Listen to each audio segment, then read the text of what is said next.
Huwag kang maingay, kuya, bakit po? Mabilis na inilagay ni kuya ang kanyang kamay sa aking bibig. Sabing huwag kang maingay, nanlilisik ang mga mata na wika pa nito.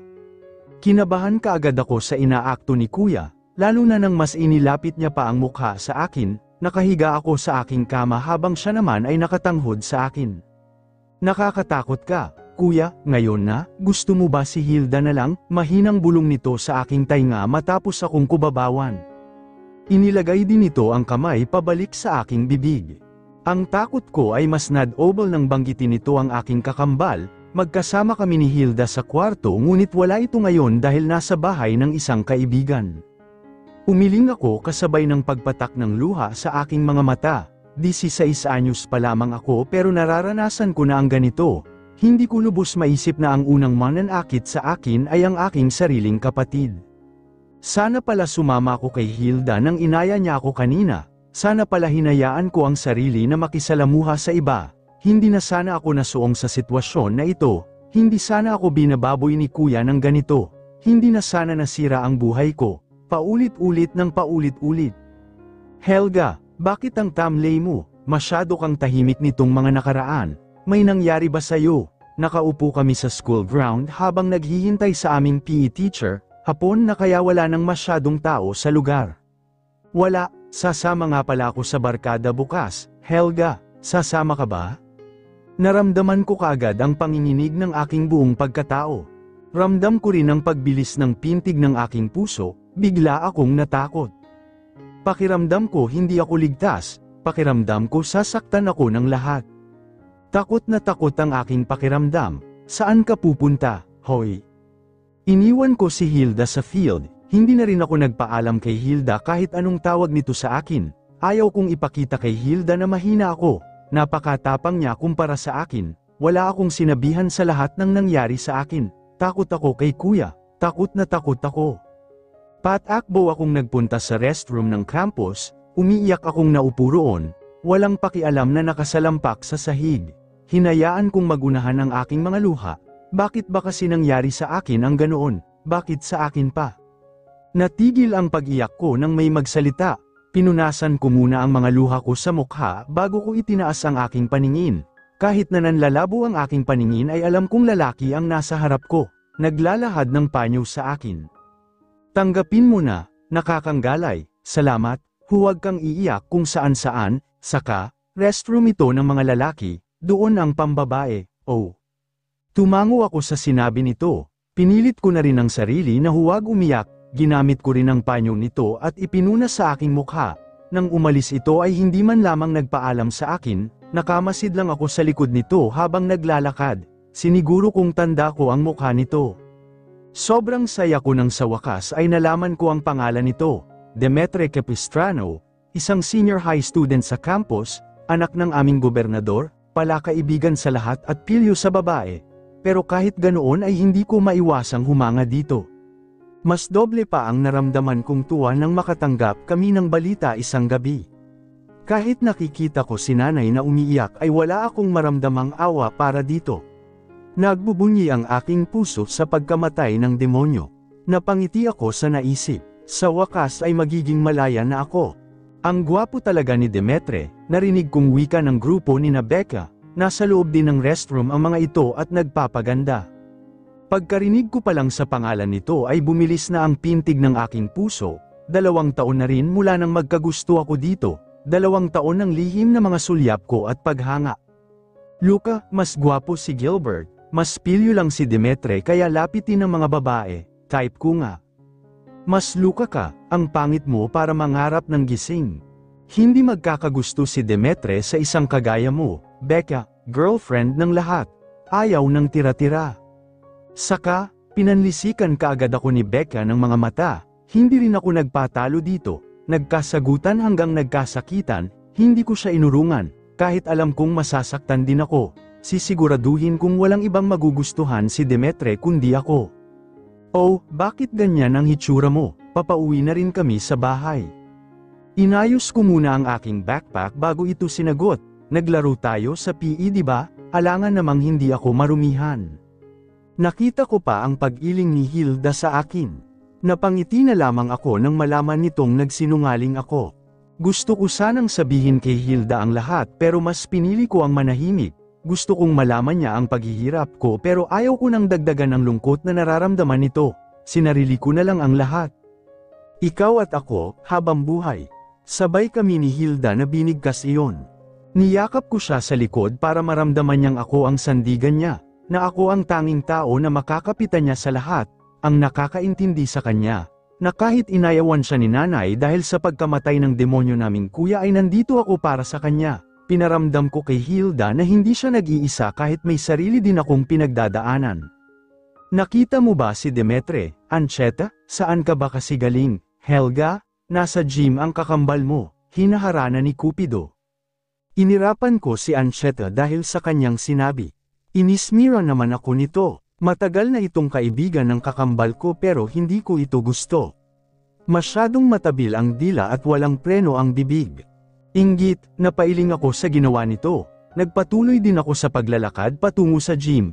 Galing ako sa seniors department para sumili kay Demetre pero hindi ko ito makita doon. Siguro, mag-aabang na lang ako bukas ng maaga para makita ito. Malakas na sigawan kaagad ang naabutan ko sa loob ng gym, ngunit hindi yun ang nakakuha sa aking pansin. Nakatuon ang buong atensyon ko sa isang babae na nasa gitna ng pasilyo at sa lalaking kaharap nito. Napakasakit, ganito pala ang pakiramdam ng nawasak ang puso sa unang pag-ibig.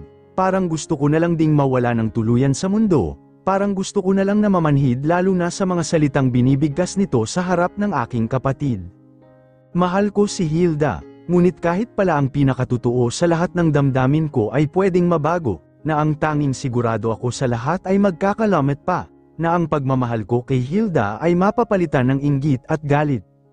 Si Demetre ang dahilan kung bakit hindi ako tuluyang nabaliw sa ginawa ni Kuya sa akin, si Demetre ang naging inspirasyon ko para patuloy na mabuhay. Bakit kailangang agawin siya ni Hilda sa akin? Bakit si Hilda kung pwede namang ako?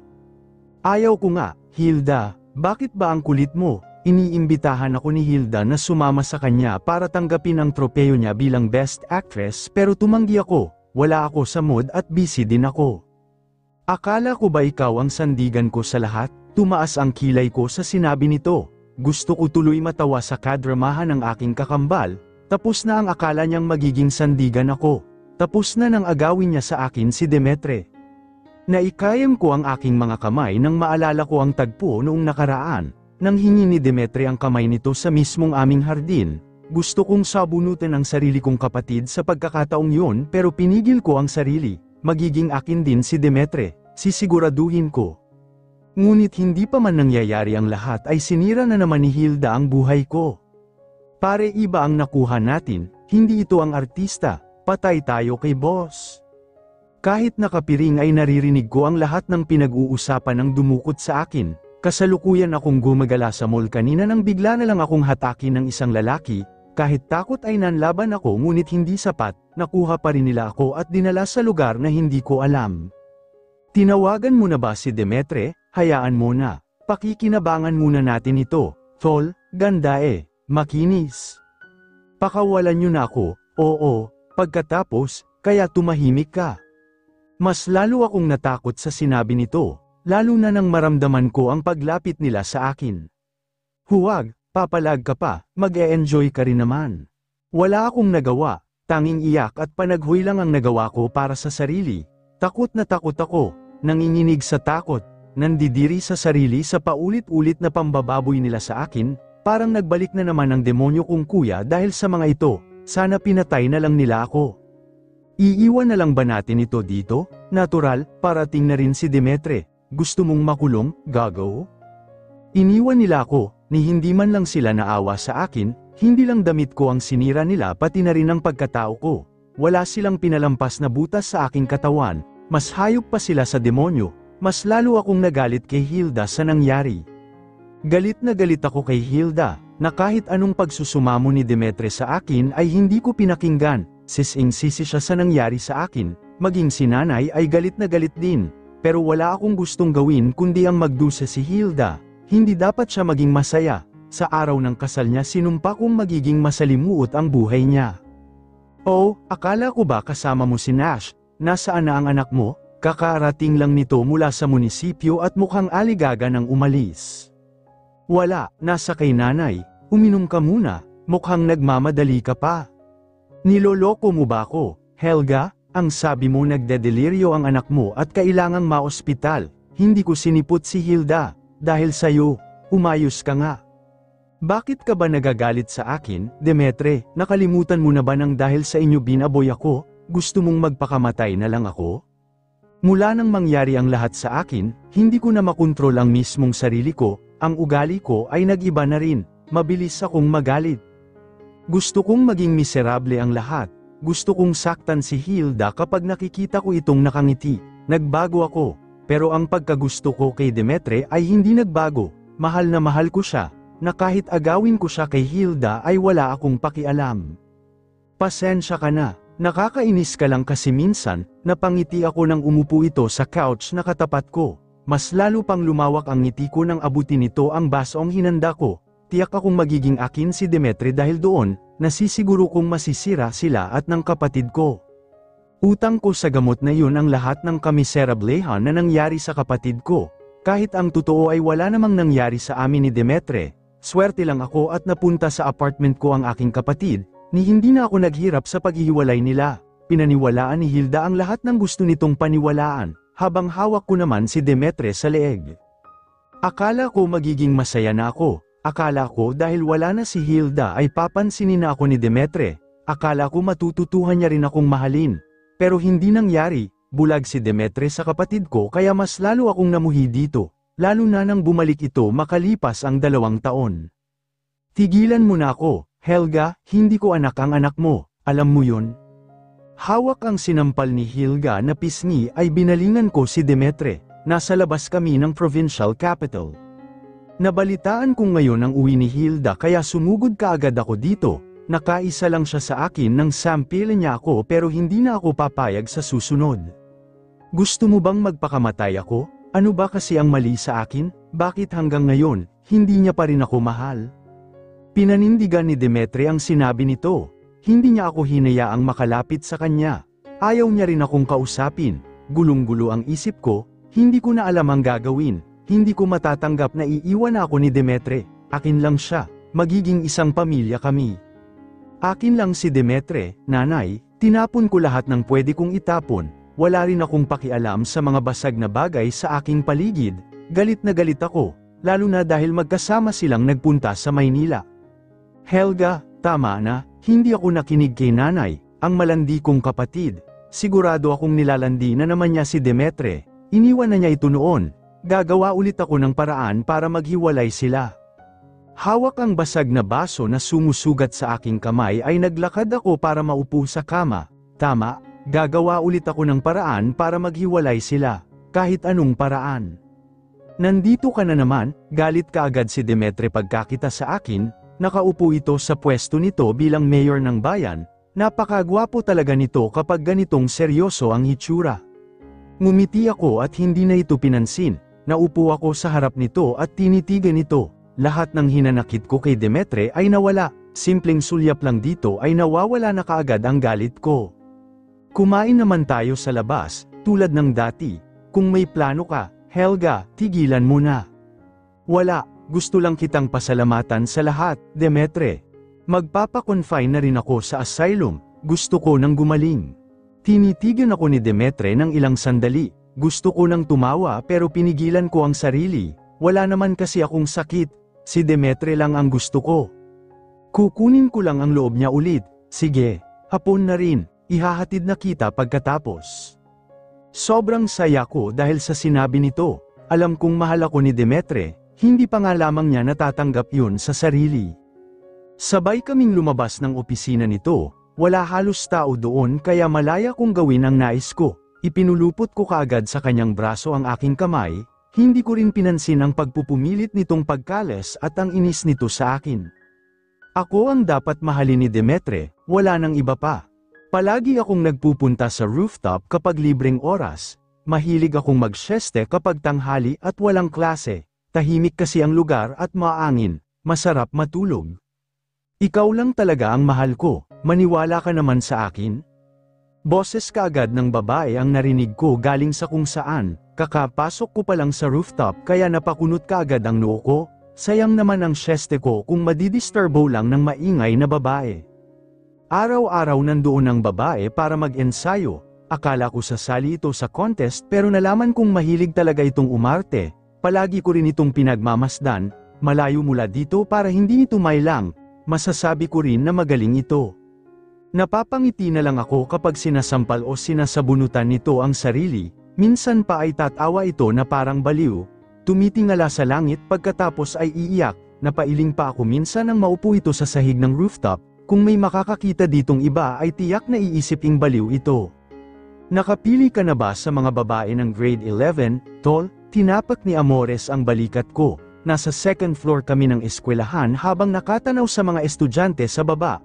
Kakatapos lang ng practice namin para sa isang gig sa bayan nang maisipan naming magpahinga. Wala, hindi ako makapili, doon naman dumating si Demetre galing kung saan, pawisan ito kaya alam ko nang may ginawa na naman itong milagro. Kung yung magkapatid na Rivera na lang kaya, isa rin sa mga kaibigan ko. Grade 10 pa yan, ang gaganda kasi, sayang, oo nga, lalo na yung si Helga, maputi kasi kumpara kay Hilda. Sinundan ko ng tingin ng kamay ni Amores, nakaturo yun sa dalawang babae na nakaupo sa field, kitang-kita ko si Miss Best Actress kaya napakunot ang noo ko. Anong pangalan nila? Maging si Demetre na kapatid ko ay napatingin din doon, lahat kaming apat ay nakatitig sa dalawa ngunit mas focus ang paningin ko kay Miss Best Actress. Helga yung maputi, Hilde yung kayumanggi, kambal pero magkaiba ang kulay. Ang ganda din ng nasa lower grade. Type ko sana yung Sevilla de la Serna, kaso hindi pwede, angas Amazona. Napailing na lang ako habang nakikinig kina Amores, hindi ko talaga gustong sumali sa prom pero dahil bisitang pandangal ang papa ko ay kailangan kong dumalo. Akala ko wala na ito roon pero seryoso din itong nakatitig sa baba, pilyo ang kapatid ko kaya marahil may natitipuhan na naman ito. Napailing na lamang ako habang may munting ngiti sa aking lobby. Binalik ko ulit ang mata ko sa school ground, nandoon pa rin ang babaeng nagpapagulo sa isip ko nitong mga nakaraan. Hilda Rivera, ang next best actress. Nakontento akong pagmasdan at pakinggan si Hilda sa malayo. Ang pag-arte nito sa rooftop at ang maingay na bibig nito kapag nasa kantin. Lagi ko lang siyang sinusundan. Natutuwa ako kapag tumatawa ito kasama ang isang kaibigan. Alam mo, Ancheta, gusto ko talagang makapangasawa ng magsasaka. Tapos sabay kami sa pag-ani ng mga tanim, mais, palay. Sira, di mas lalo kang naging kulay uling noon. Dapat ang aasawahin mo, mga may kaya sa buhay. Para donya dunyahan ka na lang. Nasa kantin ang dalawa at kumakain habang ako naman ay kakapasok pa lang sa loob para kumain. Seryoso kaya ako, tingnan mo na lang. Napailing na lang ako sa sarili. Para akong magnanakaw na ayaw magpahuli. Kapag napapatingin si Hilda sa akin ay titingin naman ako sa ibang direksyon. Akala ko noong una natutuwa lang ako sa kanya pero, kalaunan napagtanto kung gusto ko na siya. Gusto ko siya pero huli na. Tol, tulungan mo naman ako. Kakagaling lang nito sa eskwelahan kahit wala namang pasok. Hindi ko alam kung ano ang ginagawa nito. Masyadong malihim ang kapatid ko kahit pamatanda ako dito ng 1 taon. Ano yun? Bumangon ako sa aking kama at tinitigan ito, lumapit naman ito sa akin at naupo sa tabi ko. May gusto kasi ako, nasa lower grade, huwag mo nga akong biruin. Seryoso kasi ako naman ang natigil dahil sa sinabi ni Demetre, hindi ko kasi lubos maisip na magseseryoso ito. Halos lahat ng babae ay pinapatulan nito kahit pa ang poste kapag pinagsuot ng palda. Ligawan mo, suyuan mo, lapitan mo, naikuyong ko ang kamao pagkatapos kong sabihin iyon. Ang lakas ng loob ko na payuhan si Demetre pero hindi ko nga magawa sa sarili ko.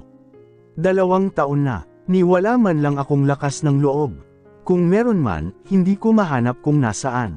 Duwag ako. Mas lalo pa akong naduwag nang malaman ko kung sino ang gusto ng kapatid ko. Inutusan niya akong mag-set up ang banda sa gym at kumanta, ni wala nga akong alam sa nangyayari. Huli na nang mapagtanto ko kung ano yun nang pumasok ang babaeng gusto ko. Dapat pala sa simula pa lang kumilos na ako. Dapat pala kapag gusto mo ang isang tao ipakita mo kaagad. Iparamdam mo kaagad, kasi hindi mo alam kung hanggang kailan ka may pagkakataon. Hindi mo malalaman kung hindi mo susubukan, na kapag nagmahal ka handa ka ring sumugal at masaktan. Natakot ako, kapalit ng takot ko ay ang pagkawasak naman ng puso ko habang tinatanaw si Demetri na masayang masaya dahil sa wakas ay sinagot na ito ni Hilda. Sa loob ng 2 taon ng panliligaw nito ay napao din nito ang babaeng mahal ko. Sayang na sayang, pwede bang sunduin mo muna si Hilda, tol, may pupuntahan lang kasi kami ni Papa. Bakit ako, ikaw ang nobyo, ikaw ang samando, gusto kong sabihin sa kanya na ayaw ko pero hindi ko magawa, may parte sa akin na nagsasabing pagkakataon ko na pwede ko nang agawin si Hilda mula sa kapatid, pero, kapag naiisip ko na sasaktan ko ang kapatid ko ay hindi ko magawa, pinalaki kami ni Mama nang may pagmamahal sa isa't isa at paggalang kaya hanggang ngayon, kahit nahihirapan ay tinitiis ko. Ilang taon na ang lumipas pero hindi pa rin mawala, pati ang kinuha kong kurso ay para kay Hilda, marahil, umaasa ako, hindi ko alam, basta ang alam ko, mahal ko pa rin ito, hindi nawala, bagkus ay nadagdagan pa. Sige, natuwa ito sa kabilang linya. Si Demetri na ang susunod na kakandidato bilang mayor kaya naghahanda ito.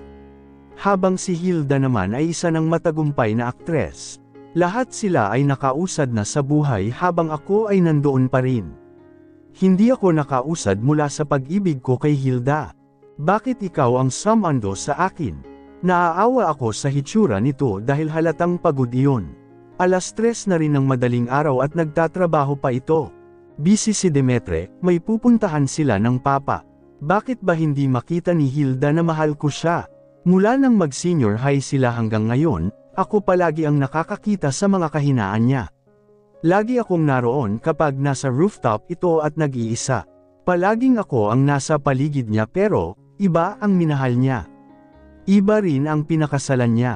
Sobrang sakit habang tinatanaw ko ang babaeng mahal ko na itinatali na ng iba. Gusto kong sumigaw para pigilan ang kasal pero hindi ko nagawa. Hindi ko ginawa kasi duwag ako. Kahit kailan, hindi man lang ako nagkaroon ng lakas ng loob. Ilan ba ang gusto niyong anak ni Demetri, Hilda? Napaangat kaagad ang tingin ko sa sinabi ni Papa. Gusto kong pumalag sa tanong nito ngunit nanahimik ako. Tiningnan ko rin si Hilda na nakaupo katapat ko katabi ni Demetri. Nakangiti ito at bakas ang saya sa maganda nitong mukha. Mas lalo pa nga itong gumanda sa paningin ko.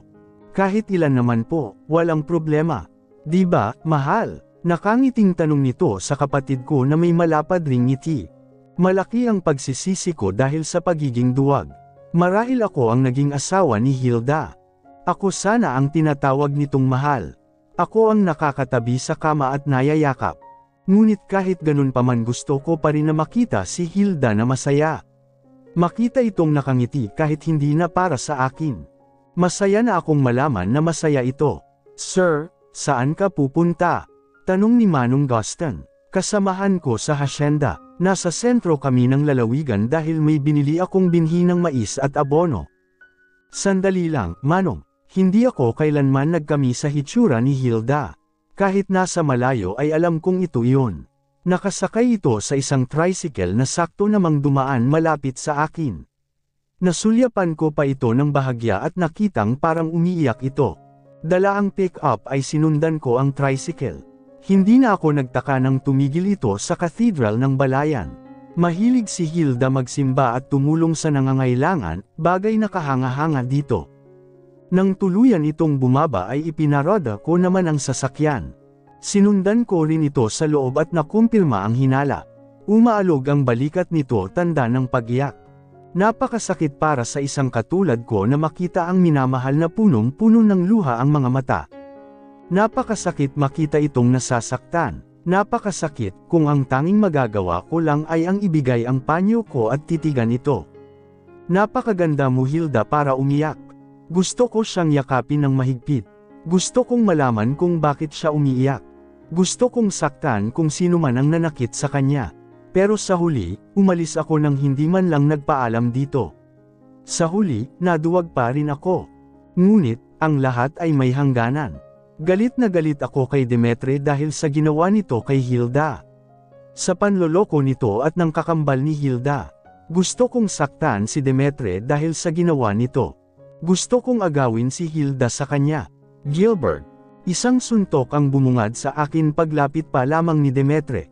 Ni hindi nito ginalang ang aming mga magulang. Ni wala itong pakialam na nasa hapagkainan kami at kumakain.